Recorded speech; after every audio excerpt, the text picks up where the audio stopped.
Φαντάζει περίεργο στους περισσότερους, αφού με τα χρήματα που κέρδισε θα μπορούσε να αγοράσει όποιο ρολόι ήθελε. Αυτό το ρολόι ήταν συμβολικό, διότι και ο ίδιος χαρακτήρας ήταν ένας επιφανειακός άνθρωπος με μόνο σκοπό τα χρήματα και αυτά, όπως μας δείχνει η ταινία στο τέλος, ήταν μια μεγάλη αυταπάτη. Το ρολόι της τρίτης πράξης της ταινίας είναι ένα πραγματικό solid gold 18 καρατίων, το Tag Heuer 2000 με κωδικό VN5141 με bagged διαμάντια στο κατράν και ζαφύρι στην κορώνα, το οποίο κόστιζε κοντά στις $40.000.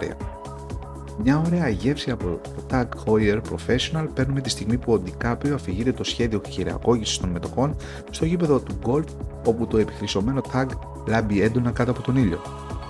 Προς το τέλος της ταινίας, ο πράκτορας του FBI, καθώς εξηγεί στον Belfort ότι πρέπει να εγκαταλείψει τους συνεργάτες του, μπορείς να δεις το Tag Heuer 2000 με τη διαμαντένια κορώνια να λάμπει στον καρπό του Ντικάπριο.